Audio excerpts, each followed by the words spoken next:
Камчы Экташиев соттордун айлыгы көтөрүлгөнүн айтты. УКМКнын төрагасы Камчы Экташиев Оштун Өскөн районундагы Кызыл Октябрь айыл аймагынын тургундары менен жолугушууда соттордун айлык акысы көтөрүлгөнүн билдирди.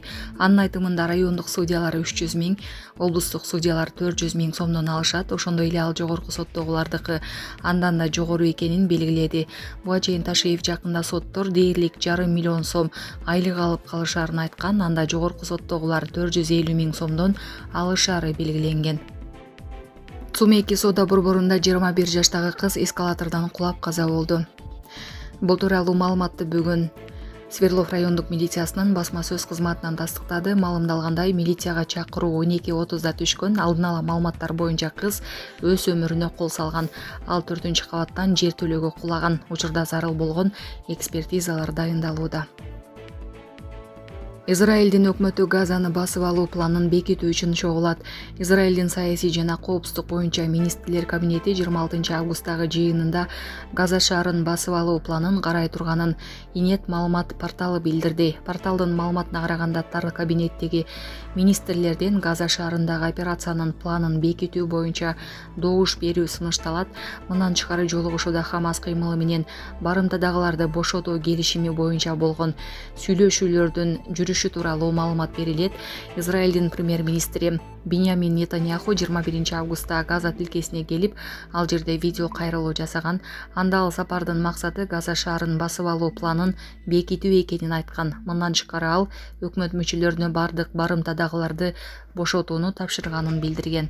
Сонун жаңылык. Сиз билген жана иченген Умбем клиникасы эми сизге дагы да болсо жакыныраак болду. Анткени бизде жаңы филиал ачылды. Андыктан келип, өзүңүздүн жана жакындарыңыздын ден соолугуна кам көрүшүңүздү сунуштайбыз. Биздин жогорку даражадагы дарыгерлер төмөндөгү адистиктер боюнча кабыл алат: стоматология, гинекология, терапия, лор, хирургия, педиатрия, урология, УЗИ жана башка адистиктер. Лабораториялык анализдин 5000ден ашуун түрү алынат. Жогорку даражадагы стерилизациялоо. Биздин дарек ВДНХ метросу, Кондратюка көчөсү 2. Телефон номерибиз 8925 103 22 55. Кабыл алууга алдын ала жазылып келүүңүздөрдү суранабыз. Умбем клиникасы. Сиздин ден соолугуңуз, биздин камкордук. Индияда Дональд Трамптын сүлөкөтү өрттөлдү. Индиянын Нагпур шаарында Марбат фестивалынын катышуучулары АКШнын президенти Дональд Трамптын сүлөкөтүн өрттөштү.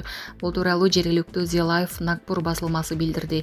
Быйылкы жылы фестивалга америкалык жетекчинин Индияга карата саясатына каршы нааразычылык актысы да камтылган. Катышуучулар Индия товарларына 50% алымдарды киргизүүгө каршылыгын билдиришкен. Кээ бир интернет колдонуучулар Трамптын сүлөкөтү ага окшошпой калганын жазышты. Алар белгилегендей, коштомок жазууларсыз Трамптын сүлөкөтүн башка адам менен чаташтырууга толук мүмкүн. Марбат фестивалы диний майрам эмес, коомдук иш-чара болуп саналат.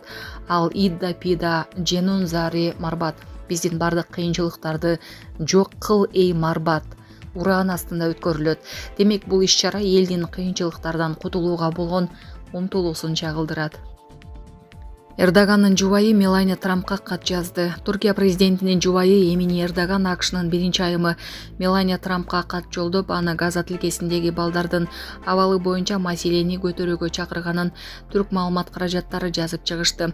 Эмини Эрдоган өз катында Мелания Трамптын Орусиянын президенти Владимир Путинге Украина жаңжалындагы балдардын абалы тууралуу жазган катын эске салып, бардык балдардын азап кайгысына бирдей мамиле кылуу зарылдыгын белгилеген. Сиз көрсөткөн олуттуу сезимталдык Газага да колдонулат деп ишенем деп жазылган анда. Туркиянын 1-айымы бул маселе боюнча аны Израилдин премьер-министри Биньямин Нетаньяху менен байланышууга чакырды. Эске салсак, Аляскада Путин менен жолугушууда АКШ президенти Дональд Трамп ага жубайы Меланиянын балдарды коргоо чакырган катын тапшырган. Ал эми Вашингтондогу Ак үйдө болгон жолугушууда Украинанын президенти Владимир Зеленский Трампка жубайы Елена Зеленскаянын 1-айым Мелания Трампка жазган катын тапшырган. Бирок анда эмне тууралуу жазылганы ачыкталган эмес.